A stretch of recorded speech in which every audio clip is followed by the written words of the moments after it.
O que aconteceu com a carreira do Daniel Ricciardo? O australiano estreou na F1 lá em 2011 na falecida HRT e no ano seguinte subiu para Toro Rosso. E apenas 2 anos depois já estaria na equipe principal. Inclusive, em 2014, se não fosse uma Mercedes tão dominante nas mãos do Rosberg e do Hamilton, eu até acho que naquela temporada em específico ele tinha qualidade para ter se enfiado no meio dos dois na briga pelo título. Mas algumas instabilidades e uma sequência de decisões questionáveis na sua carreira foram colocando ele cada vez mais nas sombras da Fórmula 1. Então o que aconteceu com um piloto que prometeu tanto terminar na reserva em 2023?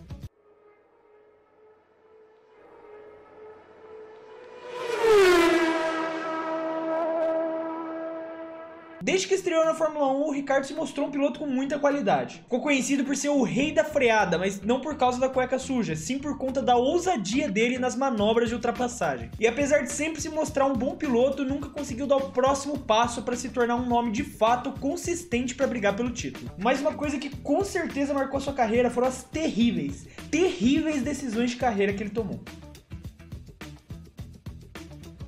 Nossa história começa em 2018, com a decisão do Ricciardo de deixar a Red Bull, e que quase todo mundo considera que foi um grande erro. Deixar uma equipe de ponta para uma que está há algum tempo no meio do pelotão não parece a mudança mais inteligente do planeta, principalmente porque a Red Bull queria renovar com ele. Então por que ele saiu? O primeiro grande motivo aconteceu 10 meses antes dele assinar com a Renault, em outubro de 2017. Quando a Red Bull assinou com o Verstappen uma extensão de contrato. E isso transformou o contrato do holandês de 2 anos, que ia até 2019, em um contrato de 3 anos até 2020. Além de fazer o holandês, que tinha acabado de completar 20 anos e tinha só 2 vitórias na Fórmula 1, o mais bem pago dos 2 pilotos da equipe. E o acordo obviamente pegou o Ricciardo de surpresa, que pareceu quase um tapa na cara. Em nível pessoal, os 2 pilotos nunca tiveram nenhum problema. Só que esse contrato basicamente impunha a mensagem de que o Max era o foco da equipe, e não o Ricciardo. E depois de uma temporada espetacular em 2014 com 3 vitórias, ao longo dos 3 anos seguintes ele conquistaria apenas mais 2. Claro que em algumas temporadas o carro não ajudava, mas com as boas performances do Max, a equipe começou a ter algumas interrogações em relação a quem eles deveriam focar nos próximos anos. Em 2018, o Daniel tinha mais 1 ano de contrato com a Red Bull e estava negociando uma possível renovação. Foi quando aconteceu o segundo grande motivo.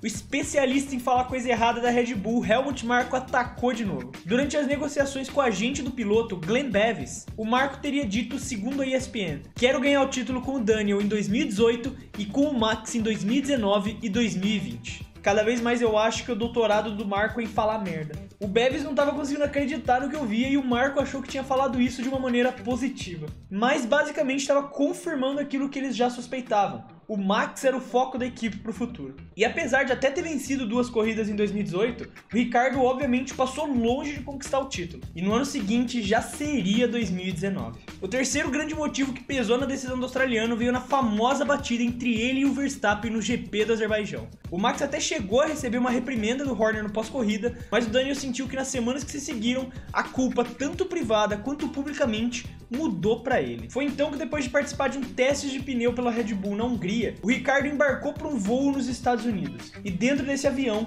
ele assinou o contrato com a Renault. Mais tarde nesse mesmo dia, ele ligou para o Horner para informar a notícia. Em um primeiro momento, o Horner achou que ele estava zoando, já que, bem, a gente sabe que o Ricciardo gosta de tirar uma com a cara dos outros. Ele simplesmente não conseguia acreditar no que estava ouvindo. Não fazia sentido nenhum para ele que o seu piloto estivesse se juntando à equipe fabricando os motores que eles acreditavam que estavam impedindo eles de ser candidatos ao título. E assim, eu não tiro a razão do Horner. Ninguém acreditou que a Renault fosse realmente um candidato para o Ricciardo até de fato o contrato ser anunciado. E algumas corridas antes dele assinar, ele também tinha se encontrado com o dono da Red Bull, Dietrich. Eu não sei falar o segundo nome dele, nem vou tentar.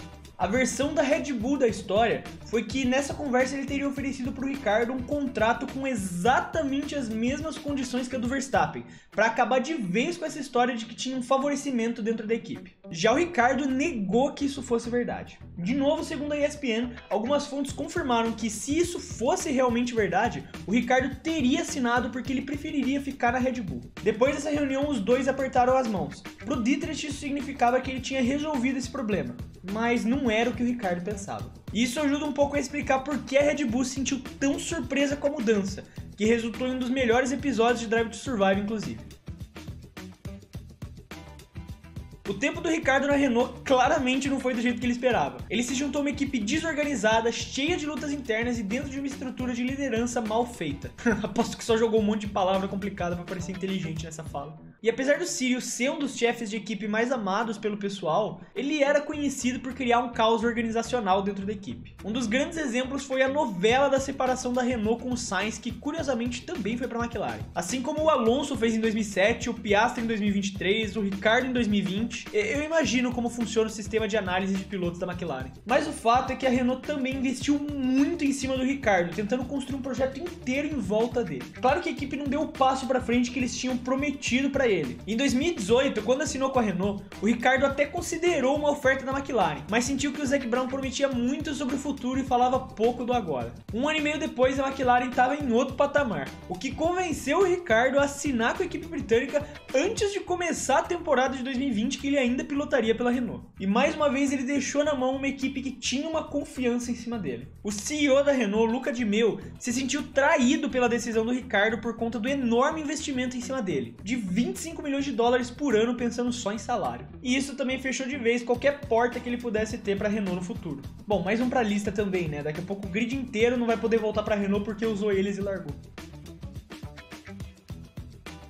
Apesar de ter começado com um grande otimismo, eu não preciso nem detalhar essa relação aqui pra vocês. A vitória no GP da Itália foi uma anomalia no que, na verdade, foi uma primeira temporada decepcionante. E a McLaren deixou claro pro Ricciardo que se os resultados não mudassem para 2022, eles iriam cogitar todas as opções. E essa melhora nunca chegou a acontecer. E a decisão do Zac Brown saiu depois que o Ricciardo terminou em 13º no GP de Mônaco, a quarta corrida consecutiva fora dos pontos.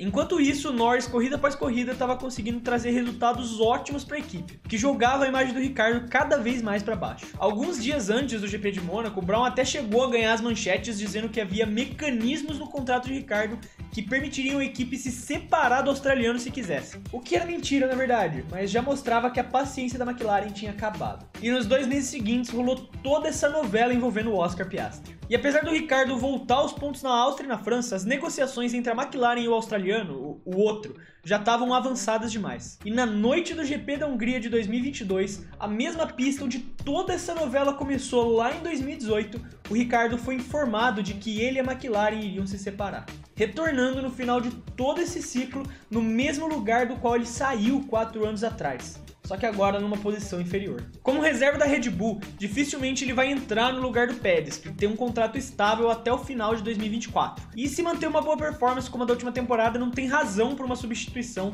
e afetar o status quo da equipe. Sem falar que a Red Bull dificilmente olha para o passado, é só quando realmente não tem opção. E eles têm bons nomes na academia para desenvolverem. Com a dupla atual garantida até 2024, dificilmente vão pensar no Ricciardo para alguma futura substituição, o que praticamente elimina um possível retorno do Ricciardo para o grid da Fórmula 1. Mas isso vai sempre deixar aquele questionamento na nossa cabeça. E se o Ricciardo não tivesse saído da Red Bull em 2018? E se ele tivesse acreditado no projeto da equipe e ficado com eles até 2021? Eu quero saber a sua opinião, então não esquece de deixar ela aí nos comentários. E se você gostou aqui do nosso conteúdo, não esquece de seguir a gente no Twitter, deixar o seu joinha aqui e de se inscrever no canal para você não perder nenhum dos vídeos aqui do Clube da F1. Um abraço e até o próximo vídeo.